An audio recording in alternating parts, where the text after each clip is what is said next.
Hi guys, I am GRS. Welcome to my channel GRS Arekalm Academy. So in this video I will explain the first chapter of the 9th geography, that is our state Karnataka. So ನಮ್ಮ ರಾಜ್ಯ ಕರ್ನಾಟಕ ಅಂತಿದೆ ಅಲ್ವಾ, ಆ ಒಂದು ಅಧ್ಯಾಯದ ಬಗ್ಗೆ ಈ ಒಂದು ವಿಡಿಯೋದಲ್ಲಿ ನಿಮಗೆ ಒಂದು ವಿವರವನ್ನು ನೀಡ್ತೇನೆ. So this is very basic information about Karnataka, and also it is very useful for the candidates who are preparing for various CET examinations, FDA, PDO, KS, SDA, police or the PSI and other exams. So you can look the question papers.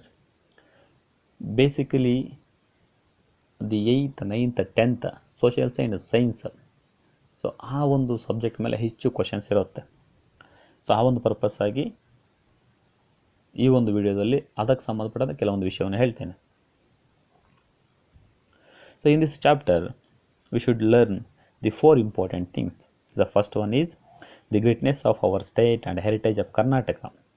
The ಕರ್ನಾಟಕದ ಹಿರಿಮೆ, ಗರಿಮೆ ಮತ್ತು ಪರಂಪರೆಯ ಬಗ್ಗೆ.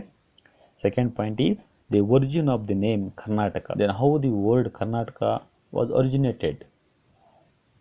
Then who are the scholars they used the term Karnataka in their different context. ಹಾಗಾಗಿ ಯಾರ್ಯಾರು ಕರ್ನಾಟಕದ ಬಗ್ಗೆ ಕರ್ನಾಟಕ ಪದವನ್ನು ಬಳಸಿದ್ರು ಇದಕ್ಕೆ ಮೊದಲು ಅನ್ನುವಂಥದ್ದು. And third point is the geographical location size with the latitudes and longitudes. ನಮ್ಮ ಕರ್ನಾಟಕ ಅನ್ನುವಂಥದ್ದು ಯಾವ ಅಕ್ಷಾಂಶ ಮತ್ತು ರೇಖಾಂಶಗಳ ನಡುವೆ ಬರುತ್ತೆ. Then what is the length, what is the width, then what is the total population, then what is the total area, ಇವೆಲ್ಲ ವಿಷಯಗಳು ಸಹ ಅದರಲ್ಲಿ ಬರುತ್ತೆ. Then water frontiers of Karnataka, ಕರ್ನಾಟಕಕ್ಕೆ ಈ ಜಲಭಾಗಗಳಂತಿದ್ರೆ ಏನಿದೆ. Then neighbouring states of Karnataka, ಕರ್ನಾಟಕದ ನೆರೆಹೊರೆ ರಾಜ್ಯಗಳು ಯಾವ್ಯಾವಿದೆ ಅಂತೇಳಿ, ಯಾವ ಡೈರೆಕ್ಷನಲ್ಲಿದೆ, ಯಾವ್ಯಾವಿದೆ ಅಂತೇಳಿ. So Karnataka referred as that is land of Kannadigas. It is one of the Indian states which has its own greatness, prestige and heritage. ಕರ್ನಾಟಕಕ್ಕೆ ಅದರದೇ ಆಗಿರುವಂತಹ ಒಂದು ಹಿರಿಮೆ, ಗರಿಮೆ, ಪರಂಪರೆ ಇದೆ. It is 5th largest powerful economy of the India. ಭಾರತದ 5ನೇ ಒಂದು ಪವರ್ಫುಲ್ ಎಕಾನಮಿ ಇರುವಂಥ ಒಂದು ರಾಜ್ಯ ಕರ್ನಾಟಕ ಆಗಿದೆ. So before that in the ancient age Mysuru state is the richest state in India. ಭಾರತದಲ್ಲಿ ಮೈಸೂರು ರಾಜ್ಯ ಅನ್ನೋದು ಶ್ರೀಮಂತ ರಾಜ್ಯ ಆಗಿತ್ತು. ಬಟ್ ಇವಾಗ ಕರ್ನಾಟಕ ಎಕಾನಮಿಯಲ್ಲಿ ನೋಡಿದಾಗ ಸೊ 5th 6th ಪ್ಲೇಸಲ್ಲಿದೆ. Why Karnataka is a great state in India. ಭಾರತದಲ್ಲಿ ಯಾಕಪ್ಪ ಕರ್ನಾಟಕ ಅನ್ನೋಂಥದ್ದು ಅಷ್ಟು ಕರ್ನಾಟಕ ಪ್ರಾಮುಖ್ಯತೆ ಇದೆ ಅಂತ ಹೇಳಿದಾಗ, regarding their location or the resources or the soil or the rivers or the natural beauty or the ranges or the water falls ಅಂತ ಈ ವಿಷಯಗಳಿಗೆ ಸಂಬಂಧಪಟ್ಟಂತೆ ಕರ್ನಾಟಕ ನೋಡಿ ಆಯಾಕಟ್ಟಿನ ಸ್ಥಾನದಲ್ಲಿದೆ ಅಂತ ಹೇಳ್ಬೋದು. ಓಕೆ, ನೋಡ್ತಾ ಹೋಗೋಣ. Karnataka has an ideal situation and it is blessed with diverse relief features. Karnataka ಅನ್ನುವಂಥದ್ದು ಒಂದು ಆಯಾಕಟ್ಟಿನ ಸ್ಥಾನದಲ್ಲಿದೆ ಮತ್ತು ವೈವಿಧ್ಯಮಯವಾಗಿರುವಂಥ ಒಂದು ಭೂಸ್ವರೂಪಗಳಿವೆ. ಈ ರಿಲೀಫ್ ಫೀಚರ್ಸ್ ಅಂದರೆ ಏನಪ್ಪ ಅಂದರೆ ಜ್ಞಾಪಕ ಇಟ್ಕೊಳ್ಳಿ. ಕರ್ನಾಟಕಕ್ಕೆ ನೋಡಿದಾಗ Karnataka has Western Ghats, then peaks. Karnataka has waterfalls. Karnataka has a coastal plain, then northern and southern Maidan. Karnataka has mountain passes. Karnataka has ranges. So ಪರ್ವತ ಶ್ರೇಣಿಗಳಿದೆ, ಬೆಟ್ಟಗಳಿದೆ, ಕಣಿವೆಗಳಿದೆ, ದೆನ್ ಜಲಪಾತಗಳಿದೆ, ಕರಾವಳಿ ಮೈದಾನ ಇದೆ, ಉತ್ತರದ ಮೈದಾನ, ದಕ್ಷಿಣದ ಮೈದಾನ ಅಂತಿದೆ. ಸೊ ಇವೆಲ್ಲವೂ ಸಹ ಭೂಸ್ವರೂಪಗಳಲ್ವಾ. ಸೊ ಆ ಒಂದು ನಿಟ್ಟಿನಲ್ಲಿ Karnataka has flora and fauna. So ಅನೇಕ ಪ್ರಭೇದದ ಪ್ರಾಣಿ ಪಕ್ಷಿಗಳಿವೆ. Karnataka has different types of the soil. Karnataka has a fertile soil. ಕರ್ನಾಟಕದಲ್ಲಿ black, red, laterite, aluminium soil ಅವೆಲ್ಲ ಇದೆ. Karnataka has different river systems like Kaveri, Krishna, Tungabhadra, Netravati ಅಂತಹ ನದಿಗಳಿದೆ. Karnataka has abundant minerals. ಕರ್ನಾಟಕದಲ್ಲಿ ಅಪಾರವಾಗಿರುವಂಥ ಖನಿಜ ಸಂಪತ್ತಿದೆ. And Karnataka has a human resources, that is the quality population in the Karnataka, a skilled persons in the Karnataka, and Karnataka contributes a lot to the India and the world. ಪ್ರಪಂಚ ಮತ್ತು ದೇಶಕ್ಕೆ ನಮ್ಮ ಕರ್ನಾಟಕ ಜನರ ಒಂದು ಕೊಡುಗೆನೂ ಜಾಸ್ತಿ ಇದೆ. So it indicates the quality population. And Karnataka is A prosperous land with literature, art and culture ಅಂತ.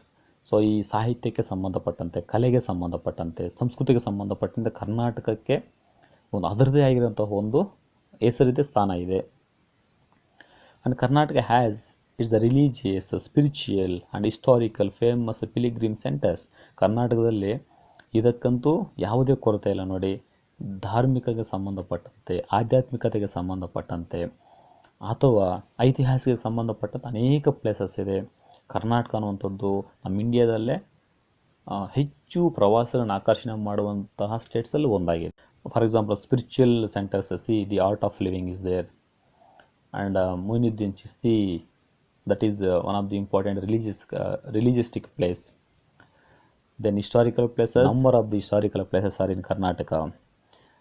And one more thing, here Karnataka has the World Heritage Centers. They are Hampi and Pattadakallu. Karnataka has is a natural beauty. So ನೋಡೋಕ್ಕೆ ಅದ್ಭುತವಾಗಿರುವಂಥ ಒಂದು ಸೌಂದರ್ಯ ಇರುವಂತಹ ನೈಸರ್ಗಿಕ ಸ್ಥಾನಗಳಿವೆ. And Karnataka has a abundant of wildlife. Karnataka wildlife sanctuaries ಇದೆ, ವನ್ಯಧಾಮಗಳಂತಿದೆ, natural parks ಇದೆ, ವನ್ಯಜೀವಿಗಳಿದೆ. ಸೊ ಇವೆಲ್ಲ ಕಾರಣಗಳಿಂದ ಕರ್ನಾಟಕ ಅನ್ನುವಂಥದ್ದು ಭಾರತದ 28 ರಾಜ್ಯಗಳಲ್ಲಿ ಇದು ಸಹ ಒಂದು ಪ್ರಮುಖವಾಗಿರುವಂಥದ್ದು. Then next point is that is origin of the name Karnataka. So how the word Karnataka was originated. ಇದನ್ನು ಯಾರು ಬಳಸಿದ್ರು, ಯಾವ ಕಂಟೆಸ್ಟಲ್ಲಿ ಬಳಸಿದ್ರು ಅಂತ ನೋಡೋಣ. So usually Karnataka refers as Karunadu. ಕರ್ನಾಟಕವನ್ನು ಕರುನಾಡು ಅಂತ ಕರಿತೀವಿ. Karunadu means what? A land of black soil. ಕಪ್ಪು ಮಣ್ಣಿನ ಪ್ರದೇಶನೇ ಅದು ಕರ್ನಾಟಕ ಅಂತ ಕರಿತೀವಿ. Kar refers the black colour. Ilango Adigal, he was a famous scholar of Tamil Nadu. He wrote ಶಿಲಪ್ಪಧಿಕಾರಂ. ಶಿಲಪ್ಪಧಿಕಾರಂ ಅನ್ನೋ ಒಂದು ಕೃತಿಯನ್ನು ತಮಿಳಿನ ಪ್ರಖ್ಯಾತ ವಿದ್ವಾಂಸ ಇಡಂಗು ಅಡಿಯಾಳ್ ಅವರು ಬರೆದರು. How he refers the word regarding Karnataka. ಕರ್ನಾಟಕದ ಬಗ್ಗೆ ಇವರು ಯಾವ ಪದವನ್ನು ಬಳಸಿದಾರಪ್ಪ ಅಂತ ಹೇಳಿದ್ರೆ, ಹಿ ಯೂಸ್ಡ್ ಕರ್ನಾಟಕ ಆಸ್ ಕರುನಾಟ್. ಅಂದರೆ ಆ ಪುಸ್ತಕದಲ್ಲಿ ಕರ್ನಾಟ್ ಅಂತ ಬರೆದಿದ್ದಾರೆ. ಆ ಕರ್ನಾಟ್ ಟುಡೇ ಕರ್ನಾಟಕ, ಇವಾಗ ಕರ್ನಾಟಕ ಆಗಿರುವಂಥದ್ದು. According to him, what is Karunat? Karunat ಅಂದರೆ ಏನಪ್ಪ ಅಂತ ಹೇಳಿದ್ರೆ, Karunat is a land is an elevated plateau. ಅಂದರೆ ಎತ್ತರದ ಪ್ರದೇಶದಲ್ಲಿರುವಂಥ ಒಂದು ನಾಡು ಇದೆ ಅಲ್ವಾ, ಅದೇ ಕರುನಾಟ್ ಅಂತ ಹೇಳ್ತಾರೆ. ಅಂದರೆ ಇವರು ತಮಿಳುನಾಡಿನ ನೋಡಿದ್ರೆ ಕರ್ನಾಟಕ ಎತ್ತರದ ಪ್ರದೇಶದಲ್ಲಿದೆ, ಸಮುದ್ರ ಮಟ್ಟದ ಎತ್ತರದಲ್ಲಿದೆ. ಹಂಗಾಗಿ ಅವರು ವರ್ಣನೆ ಮಾಡಿರುವಂಥದ್ದು ತಮಿಳುನಾಡಿಗಿಂತ ಸ್ವಲ್ಪ ಎತ್ತರದಲ್ಲಿರುವಂಥ ಒಂದು ನಾಡು ಇದೆ ಅಲ್ವಾ, ಅದೇ ಕರ್ನಾಟಕ ಅಥವಾ ಕರುನಾಟ ಅಂತೇಳಿ. And this is the very very important point, that is in this work for the first time they mention the borders of the Karnataka. ಕರ್ನಾಟಕದ ಬಗ್ಗೆ ಮೊಟ್ಟ ಮೊದಲ ಬಾರಿಗೆ ಅದರ ಗಡಿಗಳ ಬಗ್ಗೆ ಹೇಳಿರುವಂತಹ ಒಂದು ಏಕೈಕ ಕೃತಿ ಅಂತ ಹೇಳಿದ್ರೆ ದಟ್ ಈಸ್ ಕವಿರಾಜ ಮಾರ್ಗ. It is written by Amogha ವರ್ಷ.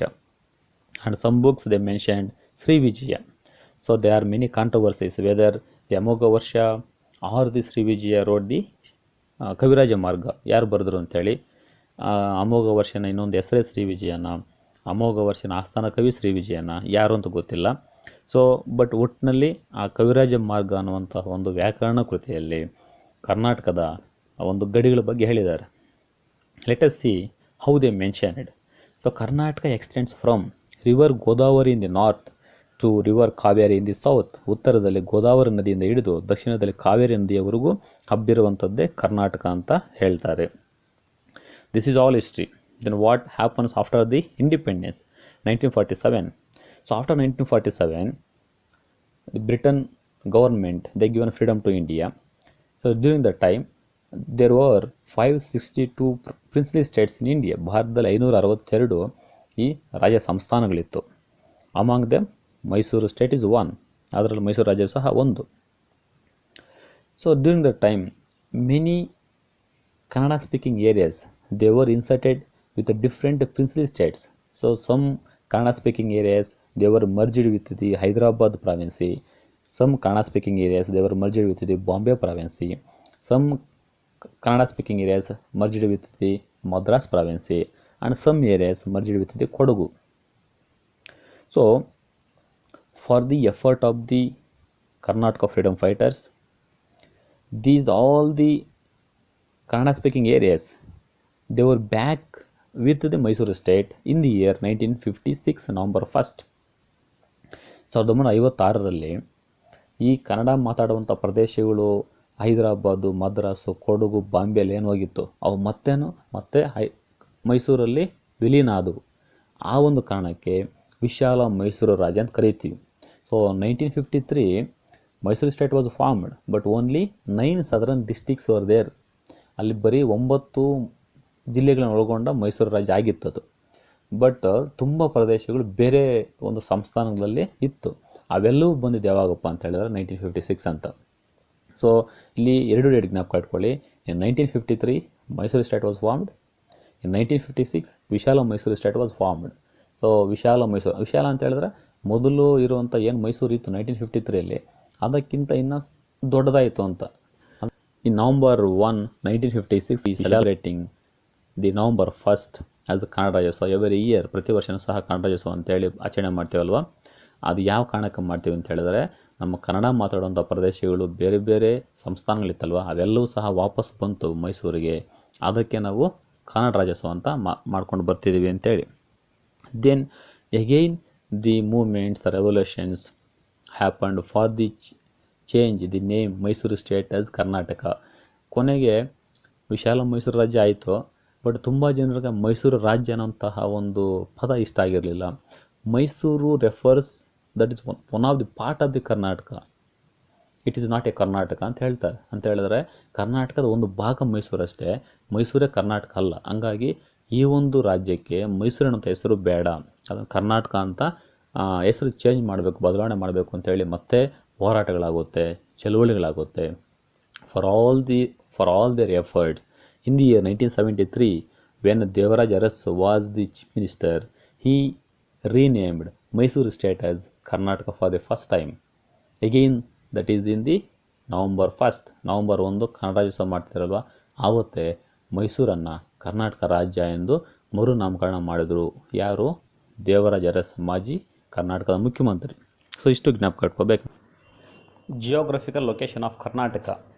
Here latitudes and longitudes, they are very very important to locate the exact location of the any place or country or the state and the globe. So ಇಲ್ಲಿ ಅಕ್ಷಾಂಶ ಮತ್ತು ರೇಖಾಂಶಗಳು. So ಯಾವುದೇ ಒಂದು ಪ್ರದೇಶ ಅಥವಾ ರಾಜ್ಯ ಅಥವಾ ದೇಶದ ಒಂದು ಸ್ಥಾನವನ್ನು ನಿರ್ದಿಷ್ಟವಾಗಿ ಗುರುತಿಸಬೇಕಾದ್ರೆ ಇವು ತುಂಬ ಅಗತ್ಯ. ಸೊ ಈಗಾಗಲೇ ಗೊತ್ತಿರುತ್ತೆ ನಿಮಗೆ. You are learned the latitudes and longitudes in the 8th standard. But here I explain it. So why we are mentioning the north latitude and east latitude for Karnataka and India. Bharat ಆಗಿರ್ಬೋದು, ಕರ್ನಾಟಕ ಆಗಿರ್ಬೋದು. ಅದು ಅಕ್ಷಾಂಶಗಳು ಬರೀಬೇಕಾದ್ರೆ ಅಲ್ಲಿ ಉತ್ತರ ಅಕ್ಷಾಂಶ ಅಂತ ಬರೆದಿರ್ತೀವಿ, ರೇಖಾಂಶಗಳಿಗೆ ಪೂರ್ವ ರೇಖಾಂಶ ಅಂತ ಬರೆದಿರ್ತಲ್ವ, ಅದು ಯಾಕೆ ಅಂತೇಳಿ ಸೊ ಶಾರ್ಟಾಗಿ ಹೇಳ್ತೀನಿ. So this is the globe. So here 0 degree equator, great equator. So these equator, it divides globe into two parts. They are northern hemisphere and southern hemisphere. So how many latitudes are there? Here 90 latitudes, and in the north 90 latitudes, totally 180 except 0 degree. So which are the countries they were comes in the northern hemisphere? These are all the countries they are using the north latitude. So including China, India, Pakistan, Afghanistan, or America, England, France, Portugal. So Europe countries and some African and Asian countries, they are using north latitude. ಅಕ್ಷಾಂಶಕ್ಕೆ north ಅಂತ ಇರುತ್ತೆ. ಯಾಕೆ north ಅಂತ ಹೇಳಿದ್ರೆ 0 ಡಿಗ್ರಿಯಿಂದ so ಇಲ್ಲಿಂದ 1 2 3 4 5 6 so ಹಾಗೆ 90 latitudes ಇರುತ್ತೆ. ಹಂಗೆ ಉತ್ತರದಲ್ಲಿದೆ ಅಲ್ವಾ, ಹಂಗಾಗಿ ನಾರ್ತ್ ಅಂತ. ಬಟ್ ಈ ಕಡೆ ನೋಡಿ, ಈ ಕಡೆ ಆಸ್ಟ್ರೇಲಿಯಾ ಬರುತ್ತೆ, ಈ ಕಡೆ ಸೌತ್ ಆಫ್ರಿಕನ್ ಕಂಟ್ರೀಸ್ ಬರುತ್ತಲ್ಲ, ಇವುಗಳಿಗೆಲ್ಲ ಸೌತ್ ಲ್ಯಾಟಿಟ್ಯೂಡ್ ಅಂತ ಇರುತ್ತೆ. ಅದು ಜ್ಞಾಪಕ ಇಟ್ಕೊಳ್ಳಿ. ಈ ಕಡೆ ಇರ್ತಕ್ಕ ನಾರ್ತ್ ಲ್ಯಾಟಿಟ್ಯೂಡ್ ಅಂತ. ಹಂಗಾಗಿ ನಮ್ಮ ಇಂಡಿಯಾಗಾಗಿರ್ಬೋದು, ಕರ್ನಾಟಕಗಾಗಿರ್ಬೋದು ಅಕ್ಷಾಂಶ ಉತ್ತರ ಅಕ್ಷಾಂಶ ಅಂತ ಬರುತ್ತೆ.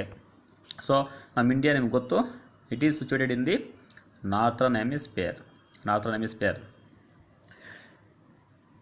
So here latitudes for the Karnataka, they were start 11 degree 31 to 18 degree 45.